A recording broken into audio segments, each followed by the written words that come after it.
The following is a presentation of the Radio Misfits Podcast Network.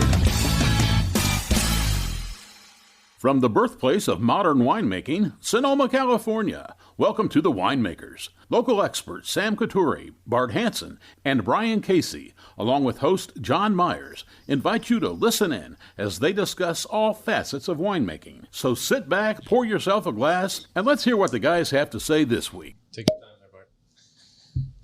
I was trying to get the dramatic. Look at the color of that wine. Nice pour, Bart. Hey, welcome to the Winemakers. This is Brian Casey with Bart Hansen, and Big pour. that is a big pour, especially for 4 red wines that we're gonna drink. But you know what? It's 2:15 in the afternoon on a Friday, which is not typically when we Okay, yeah. Normally do you'd this. be at Sonoma's Best drinking a beer right now. might be, yeah. Proudly too, now there's no controversy if you could go there or not. So, do you want to So talk about that really quick? yeah, welcome. Do you have any idea who owns it? Yeah, well, I mean, I've met a couple of the managers now, and they're very excited to be in Sonoma. And Steve, you went to the cheese factory and had a great sandwich, you said.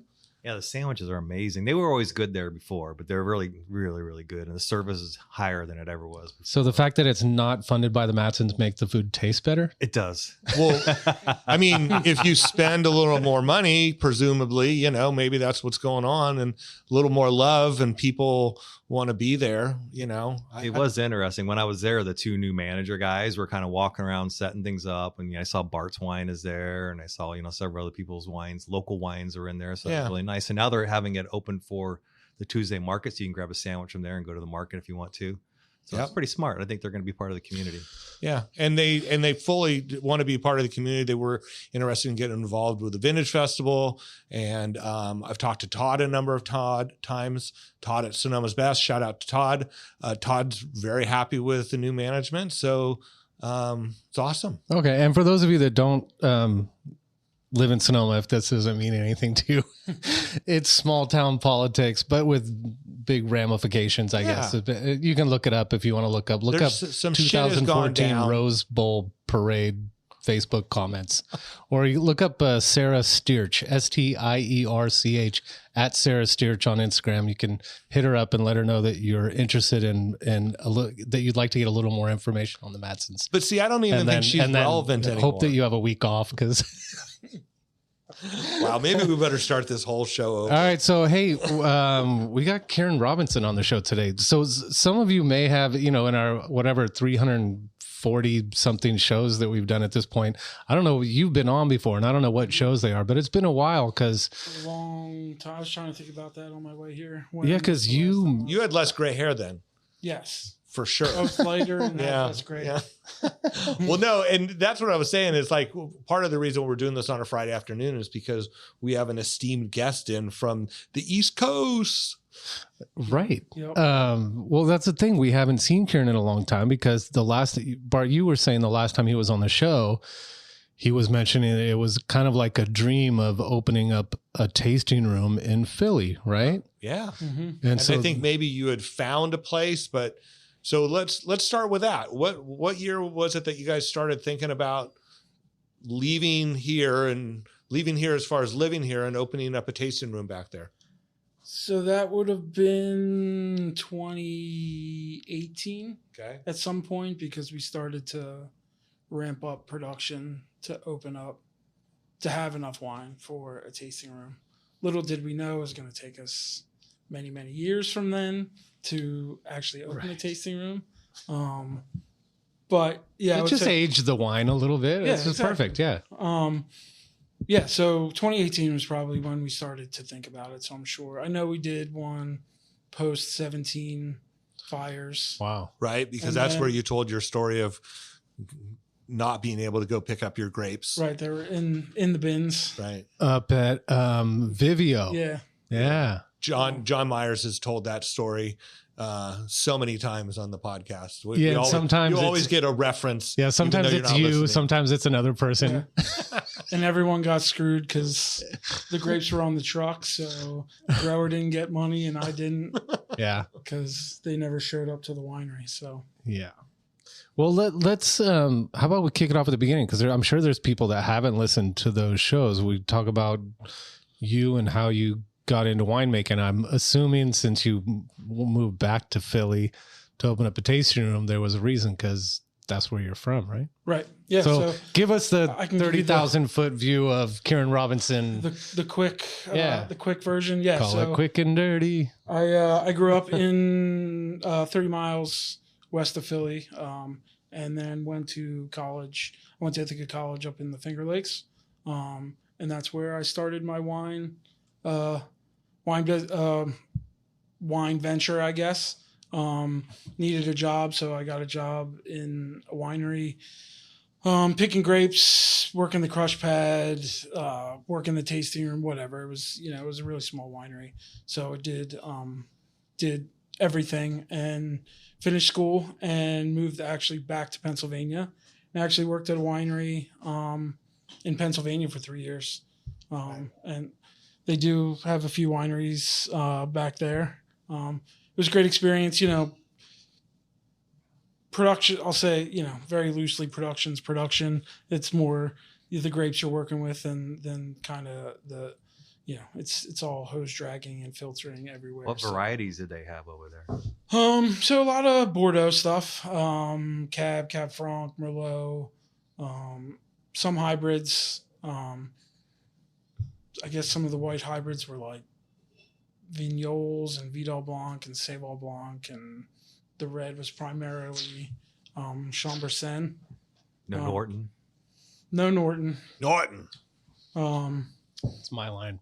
And then had the opportunity to move to France. So in 2005, worked in the Northern Rhone into 2000. Well, you kind of skipped over that a little ago. So had the opportunity to move to France. So like, you don't just like go buy a ticket, one-way ticket, and then go over there and go, oh, let me go check out Rayos or whatever. Especially coming from, don't take this wrong, from back there. Right. It's like if you're working in California, there's connections. There's like a barrel guy knows somebody or a winemaker knows somebody.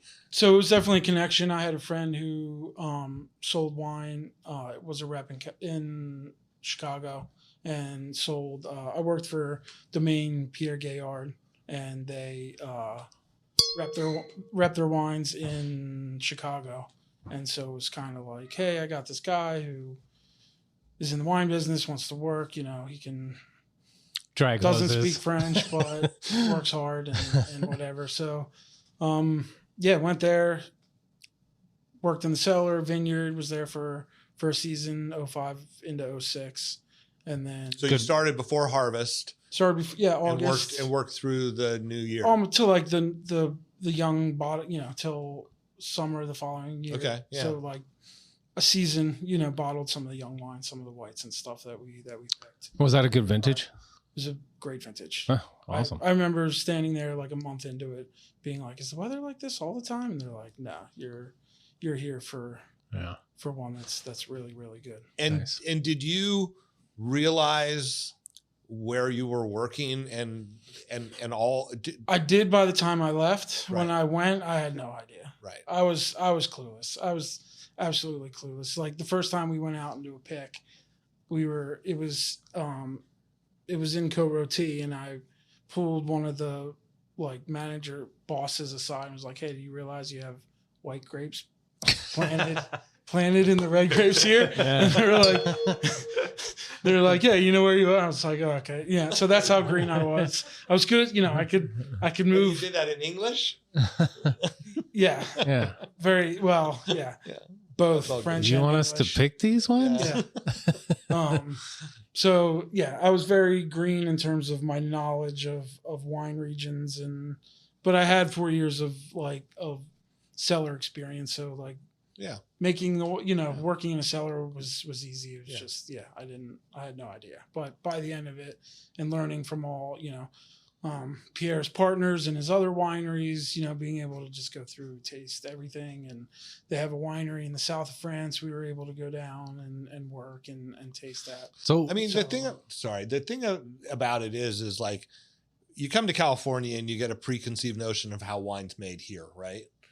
And then you go to France and you learn how they do it there. And presumably, we take what they do and want to do that here because they're French, right? You made wine in the East Coast and went there and didn't even have the ability to go, well, in California, like we always joked when we had French interns, they'd go, well, in France, we do it this way. Right. And in California, we go, in California, we do this way. Like, I wouldn't be going, well, but in Philly, we do it this way. No preconceived notions at all. Just a sponge, taking it all in. Yeah. And what did you think of, because how much French wine had you had at that point yourself personally? I mean, no like wines that were mind blowing. It was Côte d'Arones and like back then, I don't know, $10 bottles. This was 05, 04. So like $10 to $15 bottles of French wine, which back then you could get really good ones for that. But like no preconceived notions. I didn't really know anything. I just knew that I had to take the opportunity because that's, I wanted to be in the industry and that was the way I thought would be the best way to do it. So where did they put you up somewhere? Yeah. So I moved out with my wife now, girlfriend then, Christy. Basically. She came with you? Yeah. So she was living in Philadelphia and we were probably dating for about 2 years and I was just like, I have the opportunity to move to France. I'm going. Do you want to go? And she was just like, yeah, let's do it. So we rented an apartment from the Gay Arts. And so we were 5 minutes from the winery. And so what is she doing during the day while you're out there working? She was supposed to be doing her dissertation for grad school. And what was she really doing? Mostly eating cheese and drinking wine. That's awesome. And she'll tell you that. But dinner was always cooked when I got home, so it was great. And nice. We always tell a story about how we didn't have a washer dryer or anything, and she would clean my socks and with a potato masher in the bathtub. And we knew that we were gonna live together forever. Yeah, because she was cleaning my socks with a potato masher. Right. Yeah. But no, it was a great experience, and we were there for almost a year, and like I said, for like a season, we got to see some wines that we picked going to bottle. So, and have you been able to keep up a relationship with them? I have. We were out there a couple of years ago, right? No, this past winter, I guess. Yeah. 6-7 months ago. Yeah. We visited them.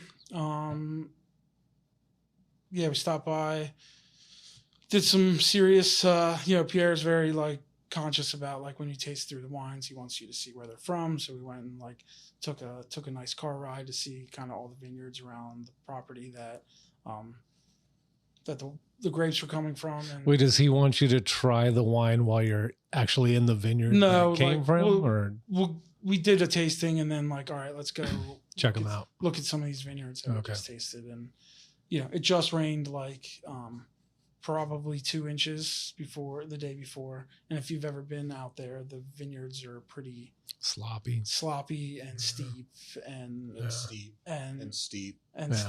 And so it was a very adventurous day in the vineyard, looking at vineyards with, almost falling off, cliffs and flat tires and and for those of you who aren't familiar, do a little Google search on the vineyards of the Northern Rhone and understand that a very confident Frenchman driving around his own vineyards and a couple of Americans in the back seat.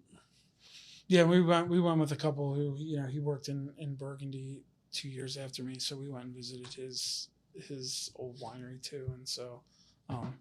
But no, it was great, and we do keep in touch with them, and we keep in touch with their kids, because they kind of all have their hands in all the different houses that they have. So, and so, how long were you there? Was it just for the like one season? Yeah, so we came home like late spring, early summer, and then. Did Christy pick up any French? Was she able to? We're good as a team. Yeah, she memorizes all the words, and I'm better at pronouncing them. So, She'll tell me the words and I'll pronounce them. Okay. I mean, This was before Google Translate, so we had like Right. I had like my Lexi wine in my back pocket, and had to. But like when you're there, I mean, every day you go get coffee or whatever, so you figure out how to say this is what I want, or when you go to the bakery or when you go to the store, and you need to get directions because this is there's like MapQuest. No ways, right? So you had to get directions. You had to stop at gas stations and ask people. So we picked it up. I know my Lost time, most of it, but my time driving around there we were there for 2 weeks, is you get to a point where you have to figure it out. Right. Because, sure, in Paris, everybody speaks English. Not so much in the country. No. You got to at least be able to be making a serious effort and look panicked. Yeah. That always also. Yeah, because like even in the countryside, the waitress, some of the servers don't speak English. Yeah. Usually at least the servers, but in the country, it's pretty rural there. Yeah. So what surprised you? What wines surprised you most? Like ones that either you hadn't had before and you were like, "Wow, these are really fucking good." Like Côte Rôtie, or what was there? Côte Rôtie for sure. Condrieu, because I had a little experience with Viognier, but nothing like that as beautiful as the wines from there. I feel like that's like you can make. I mean, I guess Burgundy can be that too. Like the birthplace of it is where it's grown the best, and it to me is just always the best from there. And it's hard to duplicate that anywhere else. And I think I fell in love with Saint Joseph there, like just because of the being 24, and the wines are spectacular, and you can get them for $13, even like when you came back here. Right. They were, you could buy them for under $20. Yeah. That was like not anymore, but but even still, there's still, a good, what is it, price to quality to price. Definitely. So what's the plan coming home? I mean, you come home and you're like, okay, what are we going to do now? Just beeline. I actually got a job, interviewed for a job while I was in France, and I remember that. Beelined it right out here. And it was with who? It was Cake Bread Cellars, working in the cellar. Showed up, started draining. Yeah, I think my first day I unloaded like 300 Chardonnay barrels. Now, wait a minute. Then 300 barrels the next day. Then 300 barrels the next day. You know what? Like my first or second day at Kenwood was that, like a container pulled up and unload a truckload of barrels. Because that's when wineries used to buy truckloads of barrels. Yeah. No, but this I showed up and they were bottling Chardonnay like a month out. So I started, like, my first job was draining barrels. Pumping out barrels. Pumping out barrels. Yeah. And you knew who Cake Bread was, I'm assuming. Yeah, I mean, that, and did you and Casey Grable work together? Yeah, we were. At Cake Bread. At that same, I mean, right at that point. Right at that point. Yeah. And then, so I was there for a year and then moved on to, I guess, smaller and better things. I went over and worked for Paul Hobbs over at Paul Hobbs Winery. And what year is this? I started at Hobbs in 2007. And so at this point, is he in Sebastopol, like right by the little golf course or whatever over there? Yeah, I worked. Had he cut down all the trees at that point? Ouch. John Jenkins trees? Not on that property. Paul, if you'd like to come on the show sometime, we'd love to. Yeah, right. What do you think his case production was at that point? I think we're at like 12,000. Right. And mainly Chardonnay, Pinot Cab, like I mean, a couple. I think we made one Syrah from Kick Ranch, and was he doing the Argentina thing then? Yeah. Oh, really? Yeah. Even back then? Malbec. I didn't know that. Yeah. So I should mention that Steve from Lazy Dog Vineyard is here, and he grows a little Malbec. So if there's anything Malbec related, you will hear his voice. And then, so I started there, and he then opened up his second winery for their Cross Barn. Right. Over in the apple processing plant in Sebastopol. Right. With I think like Costa Brown was there, Ace Cider was there. It was a cool little kind of family winery. wine ghetto over there. Yeah. And so I went over there and helped open that with the winemaker over there, and then But still, at this point, are you just working in the cellar? Are you? When I went over there, they hired me on as the enologist. So I was the enologist over there. Okay, without being like, did you go to school for that, or you just I went picked for that? environmental science, but I picked it up. Yeah. I don't know. Paul's really good about hiring and like up. Yeah, So- I mean, Right. enologist is a little bit like sommelier, right? There are people that go to school and learn to be an enologist. And then there's people that through experience and work, you get a job that's an enologist. It's the same thing in the somm world, right? Yeah, I mean, I went and took the like Davis. Totally. I mean, it depends. Yeah. But when I think of things that require math, I think of school. So if there's, or a laboratory or beakers or like, digital readouts, any of that, I think of school. But just like anything else, if you're Just get trained on it. right, if you're doing it, Write down the formula and you do it 500 times a week. right. You learn the formula. Yeah. So That's Okay. my type of math. Okay. So then are you doing anything in the cellar, or when you're the enologist, are you just taking samples and mostly doing in tests all the lab, time? just like in the lab, taking samples, running. We did free sulfurs and stuff through the aerator, and then like VAs, and then we had Alcohols. like a spectrophotometer, so we did like enzymatics. Yeah. So Right. for mallow, sugar, all that kind of stuff. And then also did things like blending trials fall on you and yeah, all of putting that. them together, yeah. and all that. So yeah, Blend meaning constructing the actual wines that are going to go in the bottle? in the lab, right? So you would my experience was you would set up trials in the lab, and whether it's just the winemaker doing it by himself or the whole crew, you go through and you try hypothetical blends. And so someone's got to have Because one wine you have pH is really high, one TA is high or whatever. And you're trying to make the best wine. So you're Right. putting the percentages together. And then once that's done, then you do the math that goes out and tells the seller how to actually assemble the blend. right. Right. Don't let Bart talk for you. If this is bullshit, say it's No, bullshit. it is. It's yeah. I mean, I would run the tastings like you're saying, like Okay. 100 mil beaker. So Right. it's, Right. we want 20% of that. All right, 20 mils of that, Right. 80 mils of that. And if Kieran's like, I think you're wrong at 20%, so I'm going to prove it by just adding a little bit more at 25. Well, that's what I was wondering. was At not what my point part, do you start? At what point do you start influencing those trials? Because then you become the winemaker, right? Right. So you got Paul Hobbs sitting there, and you're thinking, I think this needs a little more Malbec in there, but Paul doesn't bite into it. Are you kind of pushing that then at that point, or? At that point, I was just setting it up. I was absorbing. I mean, I can tell you that the winemaker are always going to have the call. Like you can debate your point, and if the person feels strongly enough about it, they don't give a shit what you think.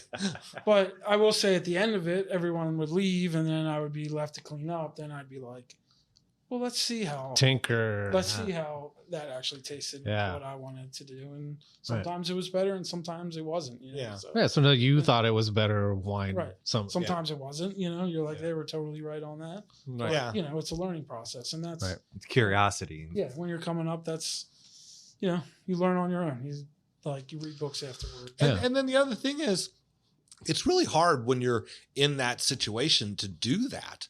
Like, it's like, I think tasting, if I taste down in the winery or I take samples home and taste at home, I have totally different feelings about the wines. Mhm. And I don't know which one's wrong or right.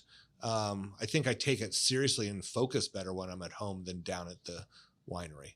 And I that's why I always was amazed. We'd do these blends, for 30,000 cases of Sauvignon Blanc, and we'd be fighting over 2 or 3% of something, that we're standing around and we tasted 40 wines, right? And so And wine changes by the minute sometimes. yeah. That's the thing. By the time you get home, those wines have changed too. Your palate has changed too. The air, plus you're listening to, did you see the study that just came out about music and the different kinds of music you play while tasting wine? Which I found it interesting because here we have a huge vinyl collection. So people listen to music as they're tasting, but they weren't talking, because I've heard that argument before about playing music for the wines while they're cellaring, but this was actually about tasting wine and what types of music. And it wasn't like Metallica's better or Bach is better. It was what related to the person. So like if you're a classical music lover, if you listen to classical music, perhaps you had a better tasting experience because it was, I don't know, affecting the brain in other ways or whatever. I can see that. I mean, I know there's been a lot of studies with like eating out and like what music you should play and what, Yeah. So I'm sure all that is. What do you guys play in your tasting room? I have a Spotify list. Philly Sound. Roots, Jill Scott. Philly Motown. Okay. Back again. Yeah. Oh my God. Okay. No, everything. Just changes. Yeah. Like, 60. Yeah. You got to have G Love come play the tasting room. That would be good. We got to hook you guys up. Yeah. Is he from Philly? Yeah. Mm-hmm. I didn't know that. We had him on the show. Oh, you did? Yeah.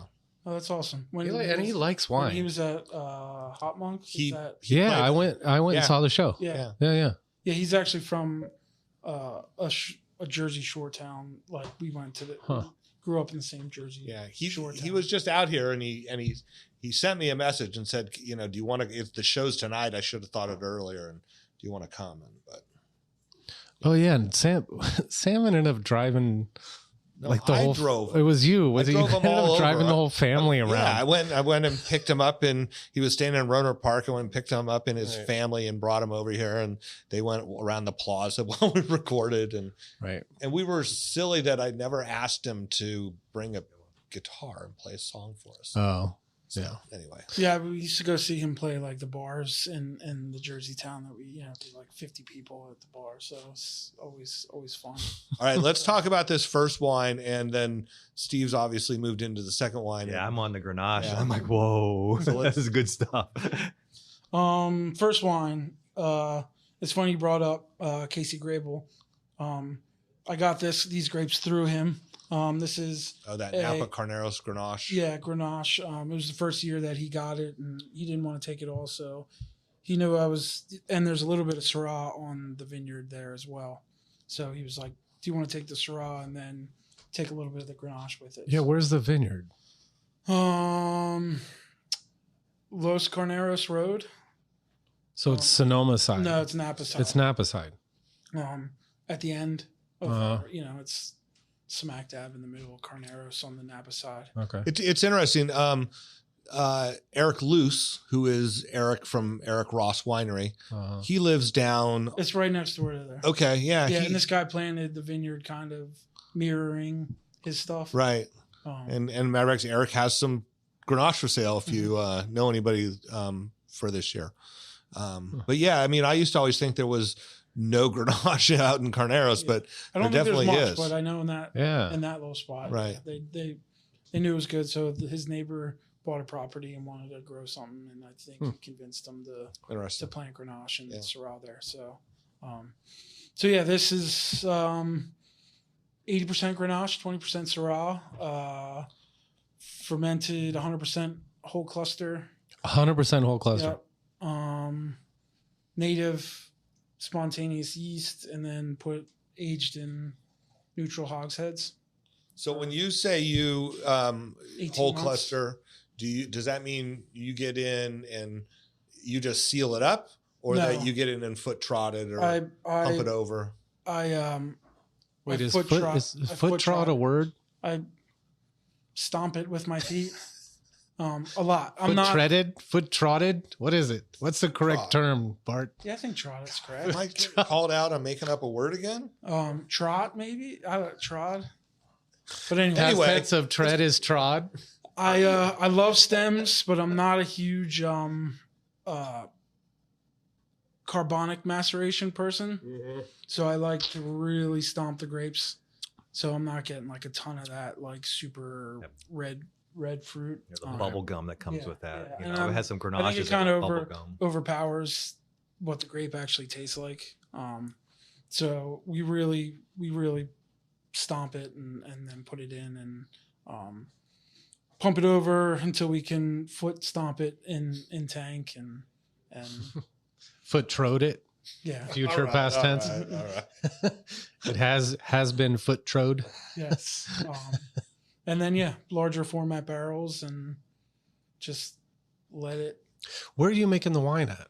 So most of these wines were made up at Sugarloaf. Okay. And then since I started living in Napa, I moved down to a custom crush place in South Napa. So I've been there for 2 years now. Okay. I have a client who I brought a wine that makes their wine down there, so it was a lot easier just to do it all shop in one place. So yeah. And there I lease my own space, so I kind of have my own little winery within a winery.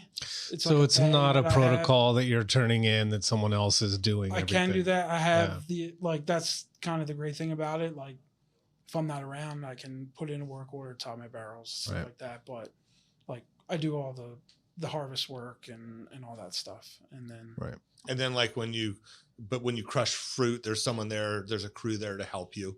Yeah. So I kind of a la carte for white stuff. I don't have a pneumatic press, so goes into the pneumatic press and they charge me X amount of dollars to use the press, and then goes direct to barrel, and then we put it in my space, and that's the last that they have anything to do with it. Right. And it's a way to kind of manage your cost also. Yeah, exactly. And then for the reds, I try and do most of it in a little 1-ton basket press that I just do myself. Yeah. How much are you making of this? Total or of this one? Total. Of this wine. This was 150 cases. Okay. That's around the sweet spot for all my lots. Right. 3 tons for that kind of. Yeah. And then. And is this released? Yes. Okay. This is at the tasting room right now. Okay. Yeah. Which we can kind of keep going on this so I can get to the tasting room. Yeah, I have from Paul Hobbs. We left Paul Hobbs. Wow. Yeah. See what happens when Sam's not here to keep us. No, it's great. Steve's focused. here. Steve's here. So Paul Hobbs worked there, and then I actually went on to work at a winery, Jericho Canyon, which I've heard of, but I don't know Jericho Canyon. It's northern Napa, old Lawley Toll Road, the old road up into Lake County. Yeah, I remember David Ramey. He was the original consulting wine. Right, because he made wine from it, and then they started making it, and he was the consultant. Yes. Right. So then I started there. And what was the reason for leaving Paul Hobbs and going to Jericho? It was a winemaking gig. So, okay, so then now your title is winemaker. Yeah. Okay. Yeah, so 100% estate, vineyard, 40 acres, planted, Bordeaux stuff. If you've never been there, please go visit. It's one of the prettiest wineries in Napa, in California. Terraced up both ways, so you have very east-facing and very west-facing vineyards. So, west-facing, you get these huge fruit bombs. East-facing, you're getting these, And they make the wines separate. They do them. They call them East Wall, West Wall. And then they do a blend of the property, and then cool. And then some SB planted there as well. Right on. That's a good experience with all the different stuff you can work with. Yeah. And it was an amazing experience. They hired me on, and maybe because it was my lack of experience, or I have no idea. But was David the consultant then? No, he left, and Aaron Pott was hired on right when I was hired on. Right. So I got to work with him the whole time. And had you ever met Aaron before? Not since I started working there. Yeah.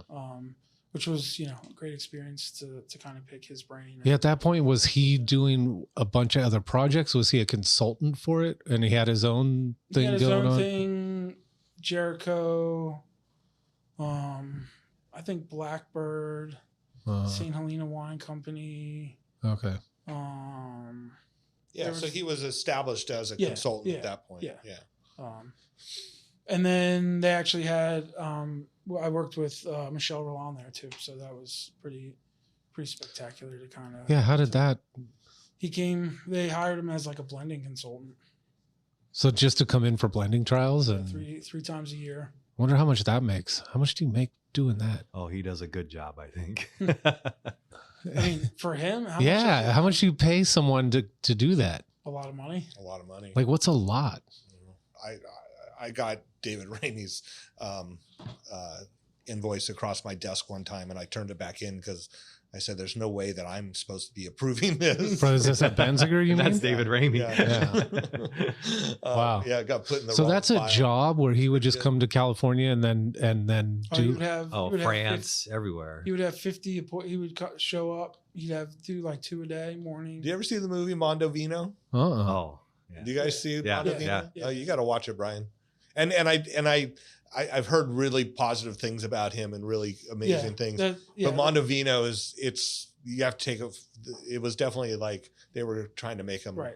Take it with a look grain bad. of salt. Yeah. He, like in person, he's Yeah. such a nice guy and Okay. like forthright with any information you would ever want. So So he just- Micro-oxygenate. So I just imagine. more micro more air, more air. Yeah. which he never said once when I worked with him. So maybe more new oak, but not Right. more oxygen. But the thing about all these consultants is that think about the experiences they have. So like we work one vintage, maybe you can work 2 vintages if you're a traveling, cellar rat, but they work all these vintages from all over the place and all these different properties. So they have, how many vintages would Isabel or Philippe? would Philippe have? I- Like, how many consulting jobs did he have? And Yeah. so you gain experience from every one of those, whether it's, going and tasting with the guys at Saxum or coming here and tasting with this people at 16600 or, going to see Isabel and like, so you have all this power and knowledge. Yeah, No, it just seems like a little weird things. job. It's like, what's that movie, Elf, where remember they're trying to write the Christmas book or whatever, and then they hire that guy to come in, the guy from he's from that HBO series or whatever, Oh yeah, the the one with the dragons, whatever. But yeah, they hire him and he basically just comes in, sits at a table. So Michelle Roland walks in and you have like you got the table all set up, like every different block picked, and he just sits there, separate. and goes through and tastes them all separately, and then Like says, so like he comes in 3 times a year, so it'll be like 3 times for like each vintage. So the first one's almost like he comes in, let's say January 1 and just tastes all the lots, yeah, gets frame of reference. figure out the vintage, what happened, blah, Yeah. blah, blah. And is he taking notes on a laptop or like actually writing things down? Or does he even do that? I don't even You just write him a check? I He don't just to be honest with you, I don't know if he wrote anything. wow. Because he doesn't need to. He's acting off of emotion and taste. So it's up to What you. is he, a to friend make of yours those or something? notes. Why are you supporting him? No, I'm talking about. Listen. I'm a huge consulting winemaker fan. You bet.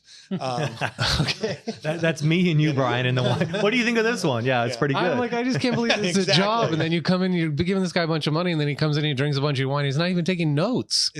It's absolutely but it's your ridiculous. paying Well, is he worth it? What do you think? I learned a lot from him. Like Yeah. I certainly learned a ton on blending. Like Okay.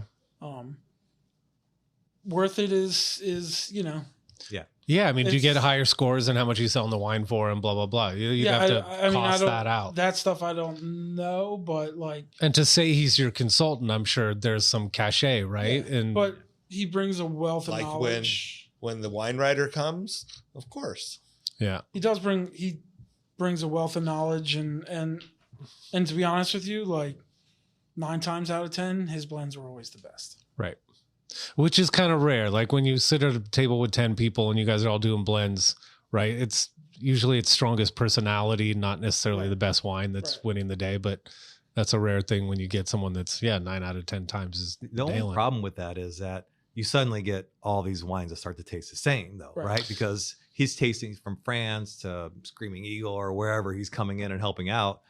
He's got a style. And so now you've got all Right. these styles kind of floating through. That's the only issue. But then someone like you learning from him, Right. now you can take that experience and then grow with that. Yeah, we're It like, was hey, to an save that extent, money though, this like, year. He had no like winemaking and farming input. Basically, I mean, he would say certain things, like I said before, like, this huge tannic lot, maybe put a little more new oak on it, it'll soften up, Right. little things like that. So you're dealing with like, Jericho is its own beast, and we're kind of making the wines we want to make there, and then he's coming in, taking stock of what we've made and then blending. Yeah. So I mean, it's like a per case basis, I think, for him. Right. Not that he's not a consultant for a lot of like winemaking for people, which, yeah, you probably get some pretty similar styles. Right. Tell me, since I have 2 winemakers and 1 grower in front of me, what someone asked me the other day, and I wasn't sure how to answer it, because I was talking about the use of new oak barrels and how on the, like here at 16600 they're using new oak for the Cabernet, but other than that they're using neutral barrels. And the guy's like, so why do you? I'm like, you kind of need a little bit of new oak though for the cab to frame it a little bit. And he's like, well, explain that process to me. And I didn't know how to explain that process of like something that has, substantial tannin to it, bigger style wine. Like what exactly is the chemical process, or what is that's happening with new oak as opposed to using neutral oak barrels? Is it just a combination of flavors with new oak and the tannin? So is there something else? No, you get a lot more like tannin out of a new barrel. Like after a few years, like barrels are just, they're containers. You get some air through them. Right. You're not getting too much like nuance, but you do get a lot of, and this is how I understand it. Okay. Like you get these huge wines and you add more like phenolics, tannins to them. And with oxygen, adding oxygen into them, you're making these really long chains that. And they go from long chains to short chains. And when they change to short chains, that's the more supple tannins, the softer tannins.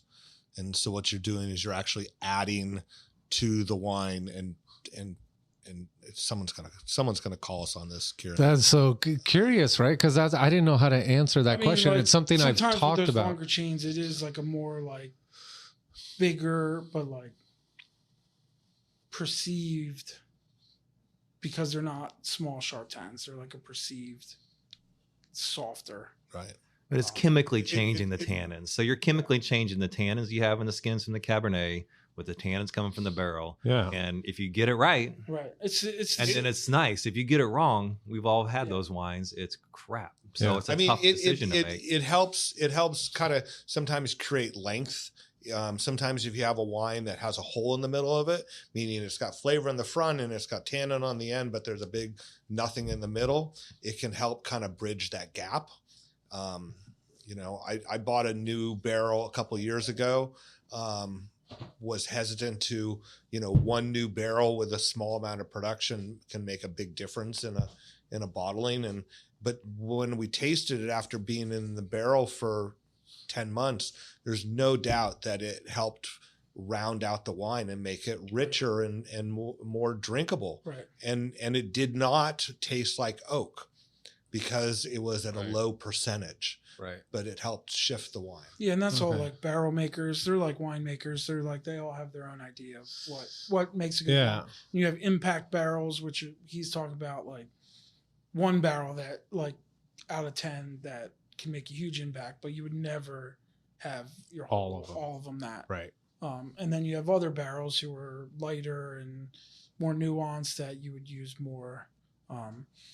But I found using stems, like all these, well, not the cabs, not the Bordeaux stuff, but I've ended up going like 100% whole cluster on everything. For everything.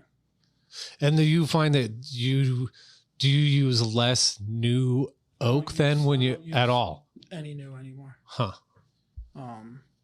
And early on the wines are absolute like beasts. You drink them at like 18 months and they're pretty sharp. Right.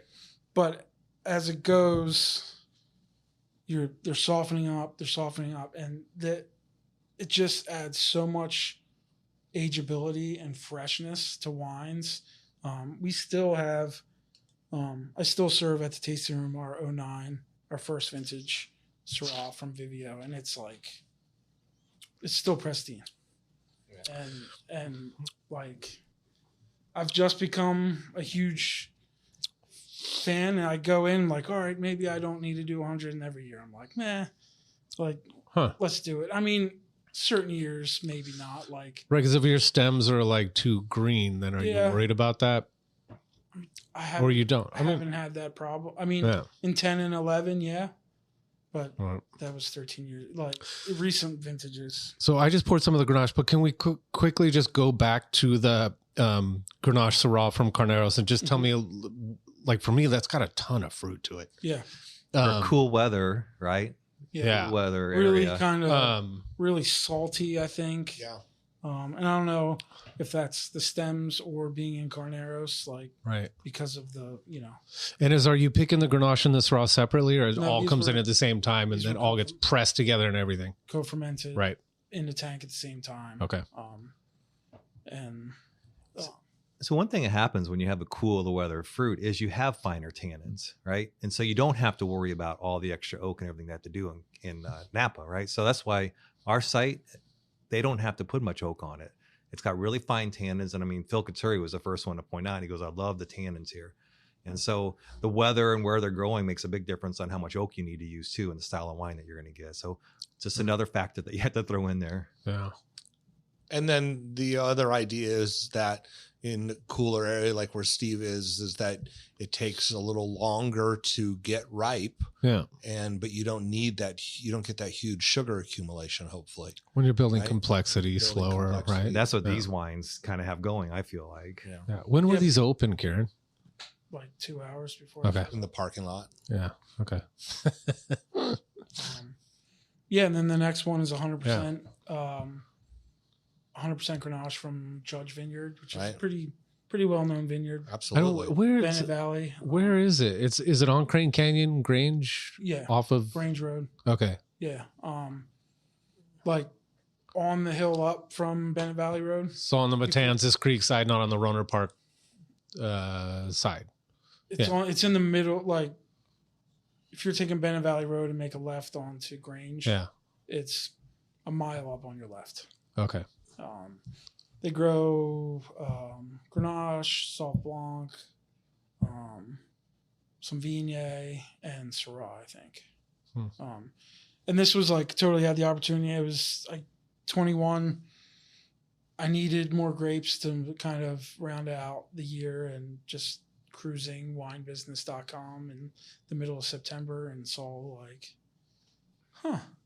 that's weird that this vineyard has grapes available. So I know, and so close to Vivio, right? That you were familiar with. Yeah, so I mean, it was like right totally across the street almost. Yeah, pretty much. Yeah. Well, Judge definitely has a following. Yeah, I think who makes he definitely has some really good wineries that make wines from there. So I had the opportunity to make wine there for 2 years, and Bennett Valley seems pretty cool for Grenache, like it. Yeah. But it makes a lovely wine. Yeah. Is Rossi considered Bennett Valley? It's not, but it looks right at Bennett Valley. Yeah. Like there's the only thing in between it is the valley. So it definitely, when the fog comes over, the Bennett Valley is technically on the other side, on the western Northwest. slope, right? So if it comes through, it's not as cool as Bennett Valley, but it's cooler than other parts of Sonoma Valley because of that. Yeah, so this was also 100% whole cluster, native yeast in large format barrels. I really like this. Yeah, that's what I hope. Wow, that's my first reaction. Yeah, I mean, sometimes you taste a Grenache and you know why. You blend in a little bit of Mourvedre and a little bit of Syrah, and this is not one of those. Not cases. this one. No way. Yeah, there's nothing missing in this one. And what's the retail on these? One, I'd say. What's that? What's the retail on these two wines? That's a good question. Well, can you sell them for the same price? Like, I imagine you sell some stuff out here in California, and then do you lower the prices a little bit in Philly for people in Philly? Do they freak out about California wine prices? No, because the setup we have there, it's kind of partial. It's part wine bar, I would say, set up kind of in that aspect, and then also part tasting room. So if you think about it in like the wine bar aspect, like people don't mind spending. I mean, they're like $50-$55 bottles. So they're spending $15 a glass or $14 a glass or something like that. So, but if you're going to a restaurant, like that's the best $55 bottle of wine, you know, like, so when they come into it with that mindset, like it's not that hard to sell a $55 bottle of wine. I mean, you'd go to buy a $55 bottle of St. George, right? St. George? I mean, St. Joseph. Oh, yeah. Right? So. Yeah. Okay, cool. That was fucking great. What's next? We have. And then did we finish your story? You left Jericho. So I left. Right? You're at Jericho. Yeah, right, you're working with Aaron Pott, Mr. So I was Hattori there Hanzo. for a while. And then in 15, decided to like pull the ripcord.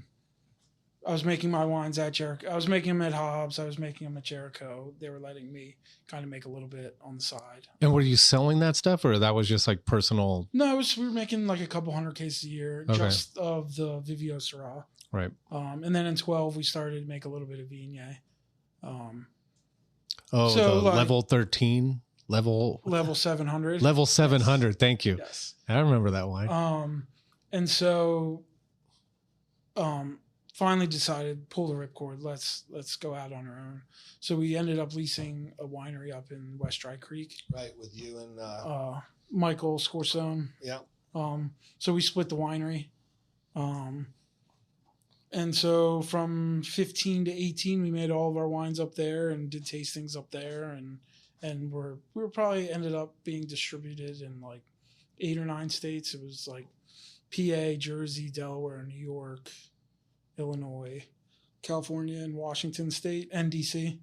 And it was all right, but everyone know, like, it got to the point where like we wanted to take back control of all of our sales. Right. Distributors are great until they're not, and you know, like we felt like we were only selling when I would go out in the market and stuff like that. Yeah. So insert conversation about vintage wine estates here. Yeah. Yeah. So we decided let's figure out a way we can open a tasting room. Me and my wife are both from the Philly area, and we figured out, I won't call it a loophole because it's not, there's other people doing it, but we were able to open up like a full-fledged tasting room. So we make the wines out here, grape to bottle. I live out here about 5 months out of the year, and then in Philly 7 months out of the year.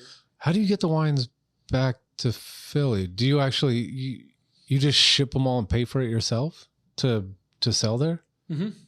You have a warehouse space back there. Yeah, our tasting room actually, like, we built out like it was like an original, like a auto shop in the 60s. It's in a little town 30 miles west of Philly. Used to be like a paper mill town. So, but there's a car dealer, so we built out the front of it, and then we have like a storage for about 30 pallets in the back. Wow. So that's significant. Yeah, no shit. So we literally, like, I try and... You have a forklift? I do. Yeah. Are you certified? It's all right. OSHA, turn off your... Turn this off right now. Yes, I am certified. No, there's a brewery right next door, so we share a forklift. And the story changed rapidly. So wait a minute. So this is a good time to talk about the tasting room and what's around there. So it's in this little town. Right. There's a brewery next door. Is there a good taco shop nearby? There's a taco shop, right? Well, there's Tex-Mex next door. Okay. The ladies from, it's like Tex-Mex barbecue, which is actually right next door. Okay. So it's a little town. It's a town I grew up in. Like I said, a little mill town, 30 miles west of the city. And originally our wines were named Kieran Robinson Wines. And when we decided to move back and put the tasting room together, I didn't really want to like put my name on the side of a building. We decided. Didn't want to flex that. I don't know if it was a flex. I just didn't want to do it.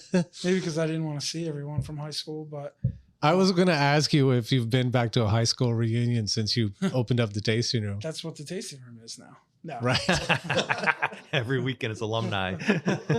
No, I'm so bad with that. I've I have to have people tell me like who people are that I went to. I went to a big high school. I graduated with like 700 people. So like I didn't know everyone in high school. So people walk in, they're like, yeah, we went to high school together. It's like, they want the rebate or the the deal. Yeah, we get 20% off, right? but R5 is like the commuter train line that goes into the city. That's like the name of it. So it's like originally it was like they call it the R5. It's And that's the Rail label 5. is the stops. Yeah, so okay. that's the actual like map that they have on the map. So we changed the name to R5, and the rest is history, I guess. So who's the clientele? People taking the train out to your place from Philly? It's lots of locals. You know, it's a very Because you guys do food. Yeah, so we started out as just doing like cheese and charcuterie and with wine, and then realized like we don't have the tourist. It's not a tourist town. We don't have the tourist traffic, so we need to like get locals in on a consistent basis, and that's kind of where the wine bar aspect comes in. Right. And just recently this year, we had like a restaurant take over our kitchen. Oh, So we have cool. a kitchen in the back, and that's run totally by another restaurant. And so You wouldn't know it. Like our servers serve the food. You would have no idea if we didn't tell you. But like, because what else do they do if they take over? Do they have they have their own. They have another restaurant. Like the restaurant has their own restaurant right next to you guys, or they're in a different town. Okay, so it would be like a ghost kitchen kind of situation. A restaurant in Healdsburg, like coming down here and serving food here. Right. You know, like it's But here it would be impossible to open up a restaurant inside a tasting room because just of the county of Sonoma. Yeah, it's not impossible. It just would take 20 years, and then you'd be dead by the time they improved. Yeah, like there has nothing. Very simple. Very simple. Probably happened. Yeah. Yeah, they were happy. You mean they were happy to have more business in your town? They actually want to make money. More tax dollars. Yeah, God, that amazing. The health department comes in. You get approved to serve food. You can serve anything. You know, whatever. There's no rules. Wow. So, have you had people who know your wines from out here or whatever, like go, hey, we're going to be in Philly. Can we come for a tasting? 100%. Yeah, like I had somebody. I almost made it last year. Like podcast listeners. I was at the Little League World Series, and I was Yeah, just a couple months ago, we had people from Baltimore come in. They tasted with me in Healdsburg and live in Baltimore, which is only an hour and a half drive from where we are. So they came up for the day. That's the thing about Philly, and I didn't realize this until I went back there for the Little League World Series. You're close to like so many. Like you're like, oh, we can go to New York, DC, but like all this shit is like you just drive. The train station in our town, you can get on Amtrak. You don't have to get off. You end up in Penn Station in New York in 90 minutes. So it's in DC, 2.5, 3 hours on the train. Baltimore, it's a great. And so, what else is in this town that you're in? Like, what's on the street that you guys are on? Small, first of all, I'm curious. Like 20,000 people, or it's hard to like, or is it just all blend together? It kind of all blends together. It's a little town, but like East Coast, like it's very suburban. So you have like 1 acre neighborhoods. You know, like 100 house neighborhoods with 1 acre. Right. You know, so like it. That they all come. That's part of the town. So, like, what's on your street? What are some of the other businesses on your street? And a Tex-Mex place right next door. Right. There's actually a cidery coming in like halfway down the block who makes cider from all PA. Another like American restaurant right down the street from us. So it's a good block. I'll say it's like it's an up and coming little town. There's a town called Westchester, who's 10 minutes from us. It's like there's a college there. Has everything and so. And you guys, what time do you open and what time do you normally out of there at night? So we're open Thursday through Sunday. Like Thursday is 4 to 9, in the evening, 4 to 10 on Friday, 1 to 10 Saturday, and 1 to 7 on Sundays. Yeah, it's so weird because here everything is like It's the opposite. 11 to 5, right? But like, you know, It's the East like, Coast, you know, they're still and late. there's no Yeah. there's no tourism, so people aren't coming in at Right. at noon, 1 o'clock on a Thursday. Right. Yeah. But I can imagine I'm going to Philadelphia or whatever. I'm going to go to drink wine. I'm not expecting this kind of wine. I'm expecting Right. the stuff you were making before. Right. So people come in Yeah. thinking they're going to have these sweeter wines and all that, and then they drink this stuff. Are they surprised? Do they like Very it, or what's the surprised. reaction? Yeah, I mean, we have told people we don't make wine slushies at our place. Yeah. So does that turn people on? Or are you getting you're educating people? 90% turn on. Good. Then some people walk in thinking we're like a Pennsylvania winery, Right. like making some sweet stuff, Right. and they're like, "Oh, we don't really do dry wines." And more often than not, we'll taste them on them, and like maybe they don't love dry wines then, but like I think they can. They're starting to learn to appreciate them a little bit more. And so no, it's been a great adventure. We're coming up on our 3-year anniversary of being open there. That's cool. Is growing. Yeah. I'll have to wine admit- club's growing, and that's like one thing we like claim to offer is like you can be part of a wine club, like a California wine Yeah. club, and not have to go to Exactly. California. Right. We do pickup parties, we do food. They can come pick up their cases. They don't have to have them sent to them. Cool live music. Live music, all that stuff. It's got to be cool. You have friends in town, like, hey, we're gonna go to this winery, and it's Right. like it's kind of cool to go to the winery, and you're probably there pouring Yeah, wine. yeah, You meet the my wife- winemaker. My wife and I are there Yeah. all the time.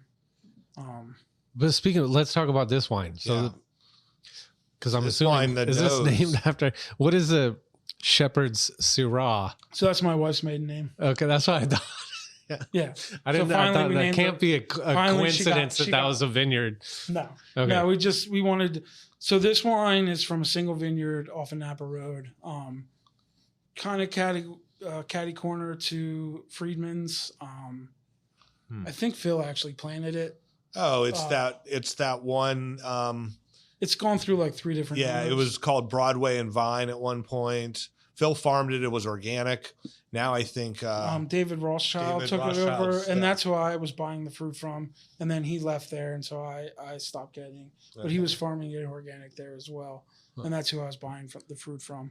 And it's all like, what's in this vineyard? Is it all Syrah? It's all Syrah, but this has 10% Viognier in it, and it wasn't by. So we picked this, and then I was supposed to have Viognier picked from Dry Creek the next day. It was supposed to be 4 tons. It ended up being 3/4 of a ton. Wait, how does that happen? Farmers. Yeah. Vineyard. Fucking managers. farmers, man. Fuck those guys. why are you guys harshing on the growers, man? I know Not one the year I growers. couldn't sell Bartney Malbec because there wasn't enough, so that's kind of the way it works. No, but that's just the way it was. So we were like, all right, let's. Yeah. So what are you going to do with 3/4 of a ton? so You we can either figured make a out, really like, we put in small. the press enough for 1 barrel, Yeah. Oh, and then I nice. just chucked the rest in. It was like, well, we just got this on yesterday, so let's just Yeah. chuck it. Go in road there. tea, baby. Yeah, and Yeah. so it turned out like pretty spectacular. Yeah, totally. Yeah, this is one of my favorite ones that I made in a while. I love the nose on it because the nose it's welcoming, but it also is like not welcoming. Well, it touches on that gaminess. Yes, But it doesn't does. go all the way down there where it's like, I mean, No, it you touches kind of that- go that ooh, smoky- and then you go, well, wait. yeah, I like what's it. It going on cuts here? that edge. And well, and then the question is like in half an hour, it's just gonna go Mhm. poof. Yeah. But it's it does have that like gamey meatiness of Yeah, Syrah, It's awesome. and that like lifted floral notes from the Viognier. Yeah. Yeah, this one, as we were making it, we were getting pretty excited about it. What year was this one? This is 21. 21. Yeah. These are all 21s, right? Yeah, that's Yeah. that's kind of where we're at right now with Yeah. in the tasting room. 21s. I'm bottling What did you do in 20? nothing. Yeah. How did that Got go? to live in, It was a little catch up. got to live in Philadelphia and have a fall. Out of the smoke. So yeah, not only pandemic, right? Coming out of what did you do during the pandemic? Did you stay in Philly? Yeah, hunker down. I mean, within a month you could fly. So I mean, not that it was fun. Was there a pandemic in Philly? Did they actually have a pandemic? I mean, yeah, but not Okay. not like here. Yeah. So you didn't make any wine at all in 20? No. No whites, no reds. Nothing. Yep. It just got to the point where it's like, this is not going to be economically feasible for me to go fly out there to make 4 tons of Viognier and fly, Right. So, and so, yeah, no, I mean, it was probably, I mean, not for anybody involved with it, but as a business, it was kind of a godsend for us because we were like, when we opened up the tasting room, we were like, all right, we're going to self-fund until we can't self-fund. We know we're going to have to take a loan to build the rest of this out. So we self-funded until about March 8th, 2020, and then put in for a loan.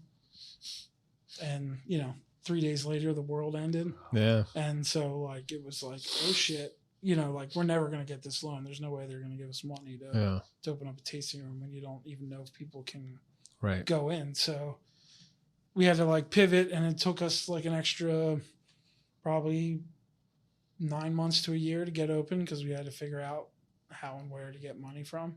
Yeah. So it was like, it was for us, for business, it was nice to not have to put that capital out to. I think a lot of people were in that same boat. They looked at it as kind of like a catch up where, okay, now we can get rid of some of the inventory we've been sitting on. Yeah, But 2019 was a huge fresh, year. right? So Yeah. I mean, 18 was a big crop here, right? So yeah, it gave you a little opportunity to get caught up. Yeah. So, and then, so no, I mean, for us, yeah, but it was nice to actually enjoy a fall, an East Coast fall. But yeah, and since then I've been, I live about 5 months out here. Yeah. So you still like it? Out here? Yeah, the whole business. Yeah. Yeah. I mean, it's growing. I'm hoping to get to a point to hire an assistant out here so it can be a little more, less checking in and more, having somebody take care of everything here and come out for harvest and bottling and, but I mean, this is the life I chose. Like we knew we were going to do this and so far so good. And so what percentage of your wine is sold in Philly as opposed to being sold out in the market in other places? 99% out of no the shit. tasting room. That's great. Yeah. I mean, that's the dream, right? Is to get full. He's got a captured audience there. Really good wines. Yeah. Yeah. No, there's a couple. Do you even have a distributor anymore? No. You're just selling it all yourself. And then because we have like a Pennsylvania winery license, we can self-distribute in PA. So there's a couple of restaurants that like are worth being in that we're in and stuff like that. But other than that, no. Like, so if anyone's listening though to this show, can they buy wine off your website and you'll ship it to them? Yeah. Yeah. We still have, plenty. Can you ship to California? Yeah. Isn't that weird? Does it go out to Philly and then go back? I leave some here. Okay. Yeah. So I leave because we do have wine club from before we started this tasting room. So we do have like wine club all over the country that when I bottle, I leave X amount here to send for wine club. Okay. And, but yeah, we can, cool. And you're pretty much ship anywhere. You're still, I don't see any, are you still working with the Vivio Vineyard? Mm-mm. Okay. How's that guy doing? Good question. Okay, good. I don't know. I think you and I sat at a winemaker dinner together one year at Sweet Tea or something, and or maybe I think it was that Steve Law? Was it with Steve Law? I don't know, but the guy who owned Vivio was sitting next to me, and then the people that were supposed to sit next to him didn't show up. But he insisted on having all their wines poured anyway because he drank them. Right, sounds about right. He was that was a fun dinner. That was actually, I think that was our dinner. I think it was a dinner that Randy and I did together. Randy Hester and I did together. Yeah. That's right.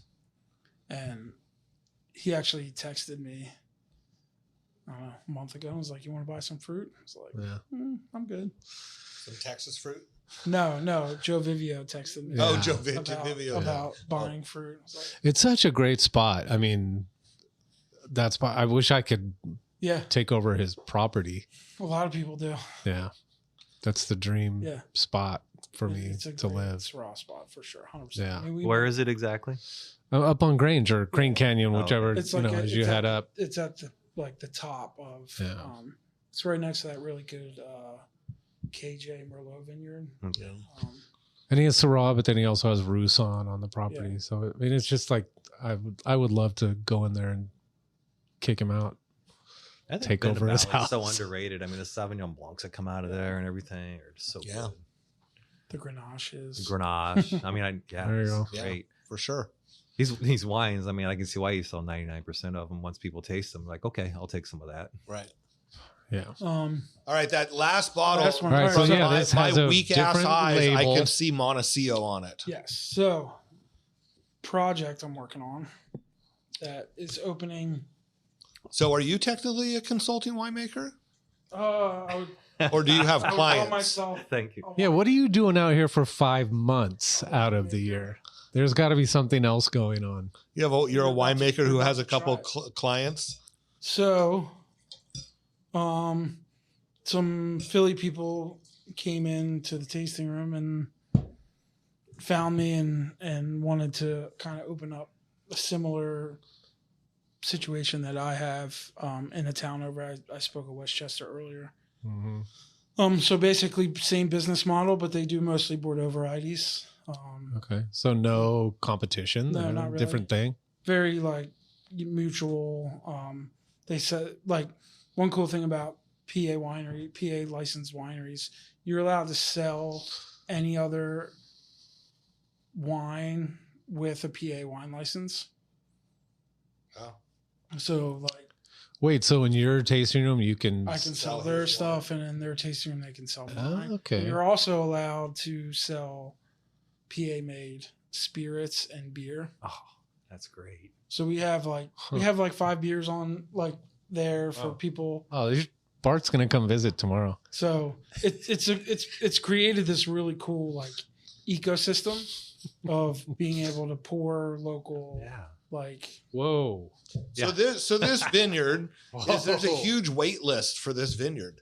And so how do some kids from Philly end up on the list? Well, good thing Blair was my intern at Paul Hobbs. Okay. So Oh. this was the first year that they Yeah, Wait, this this is a Blair Guthrie well, they situation? bought the They vineyard, bought- the Stewart. Oh, right. Okay, Stuart Sellers. No, so they just purchased this, and they were working out who had what, who had.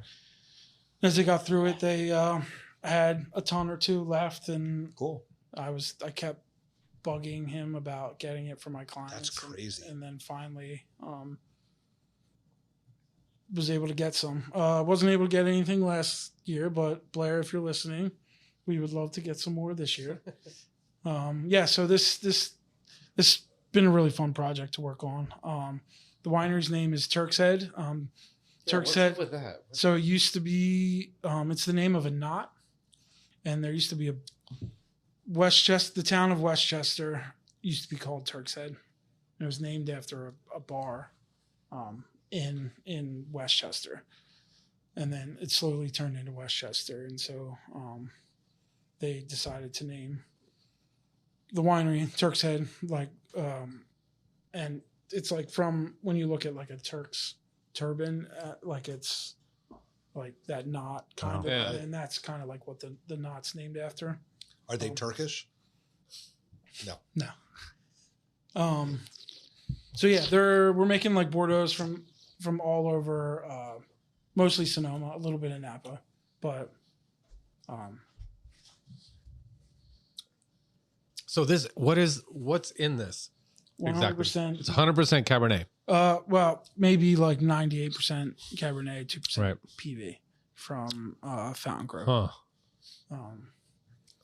So we're making Bordeaux varieties, Fountain Grove, Alexander Valley, Russian River, all Sonoma Valley, kind of all over Sonoma. Wow. And then And how much do they want? they're making people- a couple thousand cases. Okay. Yeah. Not a lot. Spectacular, unbelievable, like build out. They moved into like this 1700s old what once was a market, you know, like a farmer's market type place, and build it out. And they open in August. So, and we're only 10 minutes away. So come. So come visit us. so my cynical self coming out, this is more people, Brian, that are taking away business out of. Oh, no, I love it. They're buying fruit. They're buying exactly. Right, I was that's going to exactly say. right. No, I'm obviously they're not buying juice from Central and South America. I got it. And like you bring that up, like we're in a good situation out there. We're somewhat with all the hoopla about wine sales and all that and vintage, you know, all that stuff. We're somewhat isolated from that because we're in a different market and it's all hand sell and right. And so, so are you making the wine, or you're just helping them put it? No, together? I'm their winemaker. I make. So you're making it in the same facility. You're making this. They're like more of a custom crush operation. So you're busy then. I mean, you're like this and that and everything else. Okay. Yeah. No. Right. I mean, I'm like personally making. I see why you want an assistant. Yeah. For 5,000 cases. Yeah. So does this wine? Like the aromatics on it are not of what you think about with Cabernet. No, so I mean this was 22. So right. like take that with a grain of salt. It was, you know, we went through 15 days of 115 degree weather. Right. Like this year. Yeah. You hopefully comparatively not Labor Day though. Really? I don't think it's. It's earlier on, so the grapes are thicker, so they're not going to get burned Yeah. up. So luckily. They went through that. Now we're starting a veraison, right. and it's cooling off a little bit, so we're going to get things in a better spot. But. Yeah. So my question is Petit Verdot being as aromatic as it is, like when you said that, I kind of went like, oh, do you? I mean, you knew the wine before you put the Petit Verdot in it. Was it that way then? It was this way. It was just that like cranked it up a little bit. Yeah. But this was the way it was before we added the PV to it. So how did you make this wine? This wasn't whole cluster. No. pretty traditional, you know, like destemmed into a tank. Native yeast? No. Cold soak, pitch yeast. What were the bricks when they picked this? Was it pretty ripe or? Yeah, I mean 25, 26. Okay. So right. for, you know, pretty average for you know, good ripe fruit. Hello. Got people visiting here in the tasting room. But yeah, I mean for me this is 22 vintage, like being Rhone producer, mine aren't quite as like fruit forward as these, but like all the wines that we picked and made for them, they all have that incredible like high red note.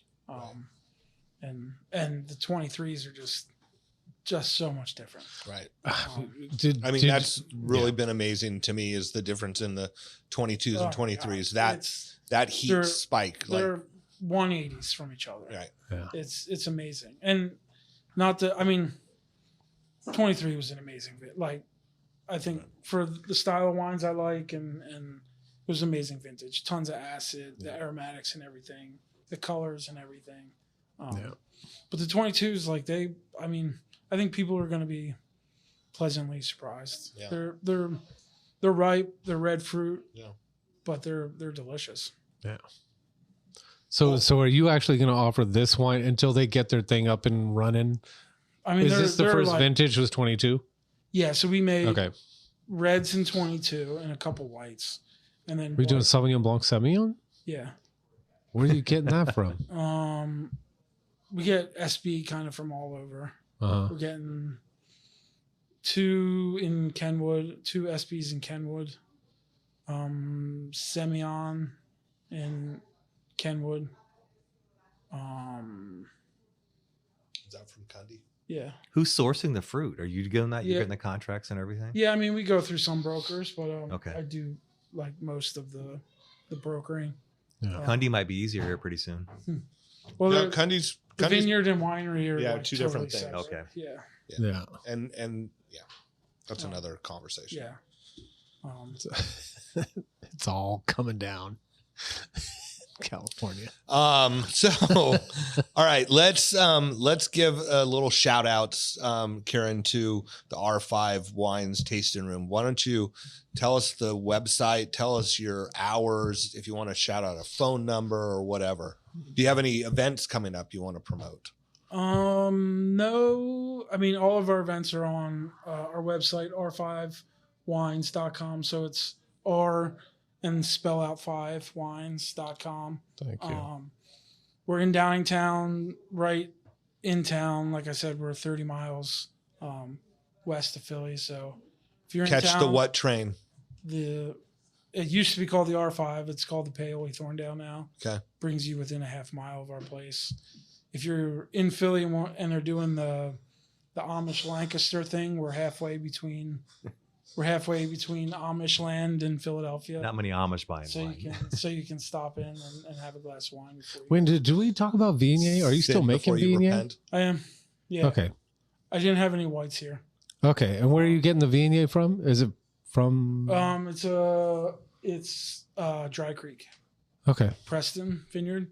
Okay. No. It's a nice place. So we've almost have I don't want to call it a state. Like we're getting starting in 23. We got most of our varieties from Front Porch Farm. Mm-hmm. It's all organically farmed. Skinner used to get a lot of wines from them. Okay. I think he planted vineyards that are starting to come online, and so he's taking less from there. So Front Porch Farm. Okay. It's like right in the Dry Creek, Russian River, like neck. It could be called any one of those. Like Lambert Bridge area, or no, it's North? east of town. East. Okay. Amazing. Like they grow amazing produce as well. Like it's a spectacular place, like down the valley, and then the vines are kind of up all around.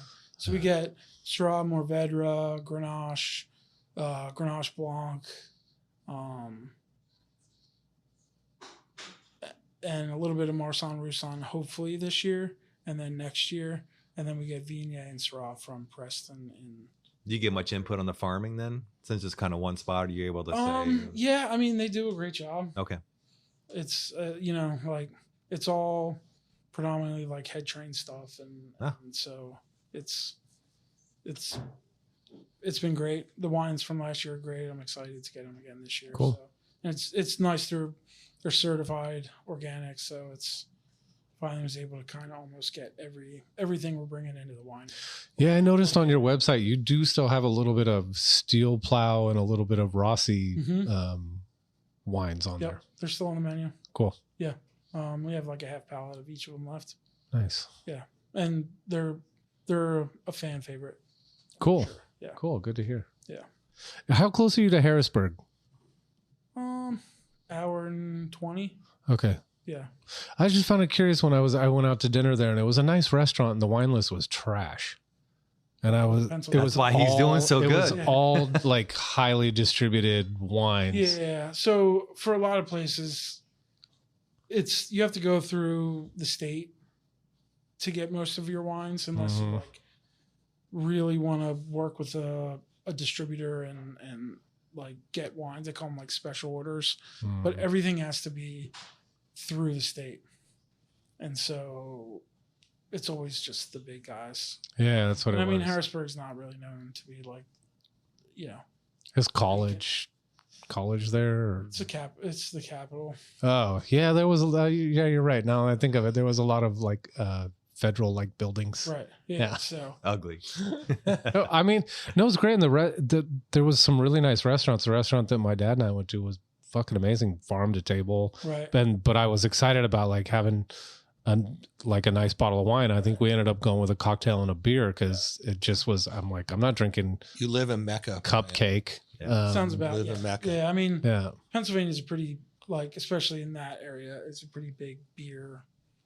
Tons of German ancestors there, so it's a very big beer area. Yeah. And are you going to Philly games? You going to Phillies games? You going to Sixer games? You going to all that stuff? All that stuff. Yeah. Do you guys pour? Is there ability to pour your wines at some of the venues? I wish. No, Okay. I mean, I don't think we make enough. Yeah. I mean, No, I think doesn't Highway 12 do that here? They go pour it like Warrior games or I think they Giants actually games have or a something. Pennsylvania winery license. They were working with actually somebody in. Yeah, I mean they do a lot of stuff. They're a pretty sizable winery. You know, the Sonoma County wine growers, have done something where they've were working with some NBA teams and whatnot, and baseball and football. So there's some of that stuff's going on for those wineries that can afford to do it because Right. it costs money to do all that stuff. Yeah. You got to be a larger winery to participate in most of that stuff. Right. Yeah, I couldn't. Like, I remember we made the wine for Girl in the Fig one year, and that was like a lot for us. It was like only like a pallet, but it was still a lot. So it was like, no way I could. Did you do the Trey Bonnet one year? Yeah. Yeah. Yeah. I forget what year. They still have some of that stuff. Yeah. Yeah. Sonder keeps a little bit of it. I forget I wish I knew what vintage it was. I think the last time I was in there, like a year or two ago, they actually had the one that I made on there. Yeah. Yeah, it's fun. We're having our tasting room managers coming out next week, so taking them to all our spots and showing them the program out here. So hit up Old Hans, show them around. Cool. Yeah, Yeah. going to, I'll see you on Tuesday. Yep. What are you guys doing? Coming to the tank. Oh, right on. Yep. You're going to go get tanked? Yep. Tanked in the tank. Cool. Do you have those T-shirts yet? Not yet. No. Keep talking about it. I know. All right, Pull the trigger on it. Steve, is all your fruit pre-sold this year? Is it all going to Bedrock, or what's your deal? Yeah, everything's going to Bedrock. Okay.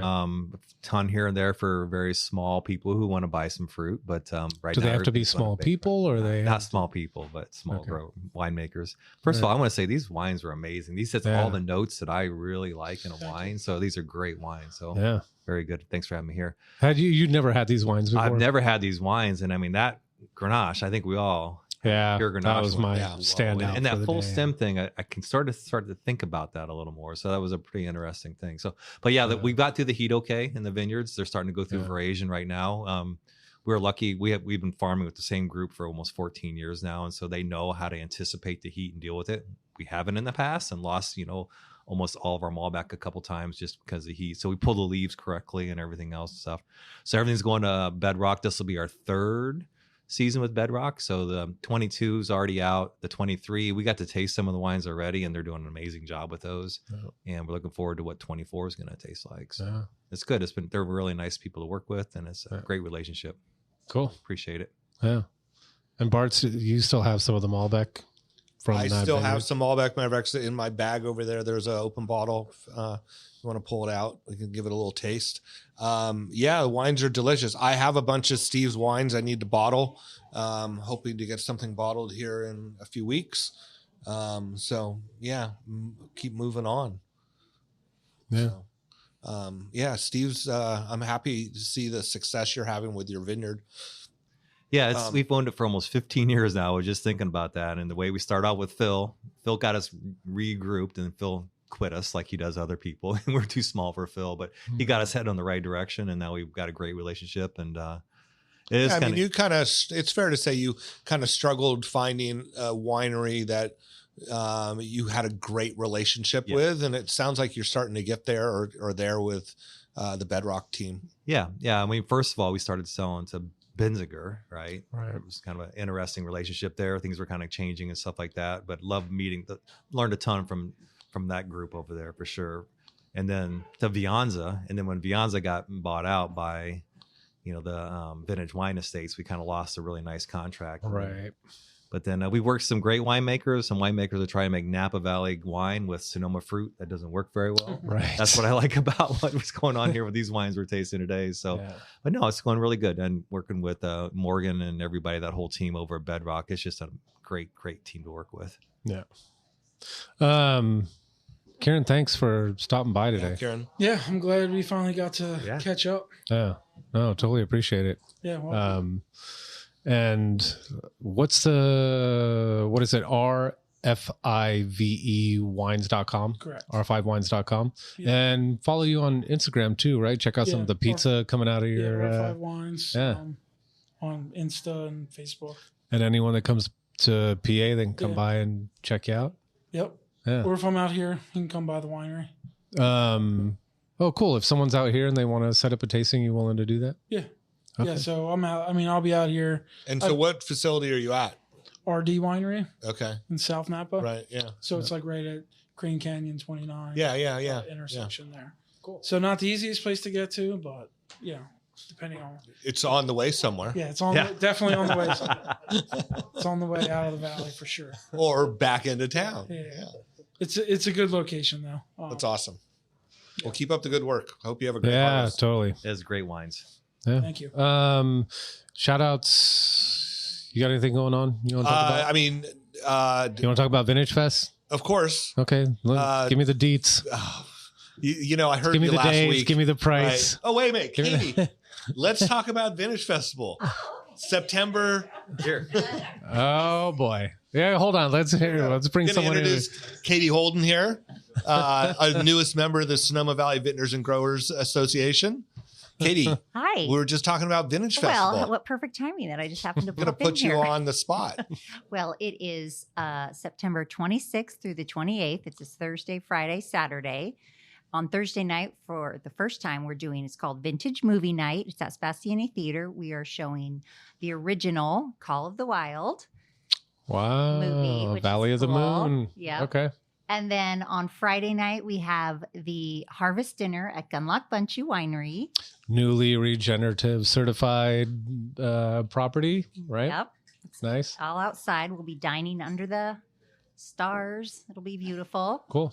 Chef Ari is doing. Oh, Ari Weisswasser from Yeah. Star. Yep. Yep, he's doing the catering. And the new pasta restaurant that I don't think is quite open yet, but what's the pasta oh, restaurant? yeah, over in Kenwood, they're They're opening a building new that thing restaurant. out. What was the old place? Stellar. called? Yeah. Stellar. Stellar. Oh, okay. It's Stellar's name, but it used to be C. Right, Oh, Cafe it's Chidi. Cafe I was just Chidi. wondering Cafe what's Chidi. Yeah, in yeah, that yeah. spot. I can't say Ari's name correctly. Yeah. Right. Okay. Yeah, and then Saturday is the daytime festival, but it kicks off with the 5K fun run. Oh, thanks. Wait, we got to run for our wine? You got to run? Yes. Or is And you won't 5K, feel guilty about all your yeah, drinking that right. afternoon. 5K fun run, Fine. and then the Blessing of the Grapes. Blessing of the Grapes, Grape Stomp, Yep. the fire department water fights at 11. Which is Oh, not mustard. to be missed. Okay. So fun. And then the grand tasting is that night at 6 at the barracks. cool. This fun. Oh yeah, we're gonna Oh, yeah. one of the at the kids zone. The Boy Scouts are doing the sausage, the throw the potato at the sausage. Win a throw. sausage. Okay, isn't Sausage. this, they're like bringing back some of the old school stuff. Yeah, well, yeah, and all the art vendors will be there, and there'll be art display. Yep. There'll be food. There will be wine and beer. Wine and beer. Help the Rotary Club raise all their money by Yep. drinking beer. Yep. And it's the oldest running festival in the state of California at 120. 127. Yep. And we're celebrating the 200th anniversary of grapes being planted in Sonoma Valley. Right. And that's The pretty cool. year of the grower. The year of the The grower. year of the Right. farmer, yeah. Yeah. Year of the So, farmer. Thank you. So that's a great thing coming up. Thank you, Katie. I love putting you on the spot like that. Where did you Just hope come it doesn't from? rain like last year. Right. She just like dropped out of the ceiling.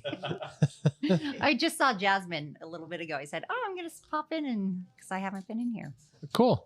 Let me tell you, at 16600, we are looking forward to Vinyl Sunday coming up on August 4th. We have, it's going to be Stanley Mouse Appreciation Day. So we're going to bring in a lot of his artwork. Stanley will be here. Where's West will be back, the group that we loved so much from last year. Fiorella Bruton, the chef, is going to do the food. Her Ali Kai, she's going to do paella and gazpacho. I mean, if you want to come, if you're a wine club member, there's no charge. Just call Jasmine and RSVP. If you're not a wine club member, you are more than welcome. Go to the website 16600.com and it's $42, which then you can eat food, drink wine, hang out, great music. Pretty good. And Jasmine's trying to show me some vintage and vinyl. I think she's trying to show me vintage and vinyl. Jasmine, is that vintage and vinyl you're trying to? Vintage and vinyl. So we are just released the new vintage and vinyl. So it's a new wine club that we started that does 3 wines out of the library with a vinyl record. And this one is actually a pretty special record. It's a Grateful Dead album that is signed by Stanley Mouse. And we have a very limited amount. So I think most of them are gone, but I think Jasmine's trying to say there's a few left. So about 20 left. Cool. And for Dane Cellars, we've had a very kind of busy past couple of weeks. Thank you, everybody who's come and visit. You can make reservations on the website or just call me. But the tank has been very well received. Sorry to interrupt. How did college tours go down in SoCal? Oh, man, college tours were amazing. You know, it's really interesting.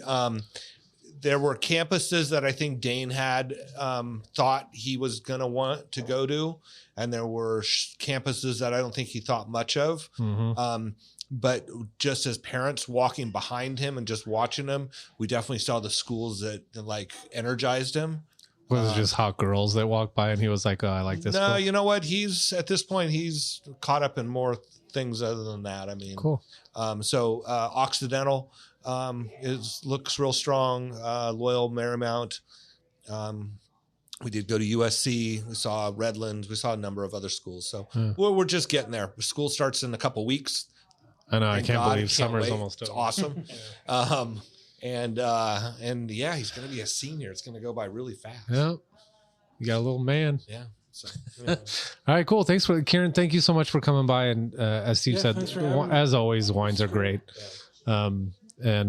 Go check them out in PA, or if you're here in California, and just give them a call. I guess go on the website. And Steve, thanks for coming in. Just popping in, folks. If you're curious about Lazy Dog Vineyard, he does have a website, but they sell no wine. But you can taste wines made from his grapes. What is it, like photos of you drinking wine out in the vineyard? Well, it's funny because we get people that say, hey, can we come taste wine? And it says you can't taste wine. We're not a winery. We just sell the grapes. And you can taste wine at Bart's. And then, like I said, Bedrock makes their Sonoma County Cabernet is about 75% of our grapes. Right. And some of it's from Monticello. and that is a distributed wine. Yeah. So you out there across the country, if you look for the Sonoma County designate of Bedrock Cabernet Sauvignon from 2022 vintage, right? And it hits way above the mark for the price, is what I was told here recently.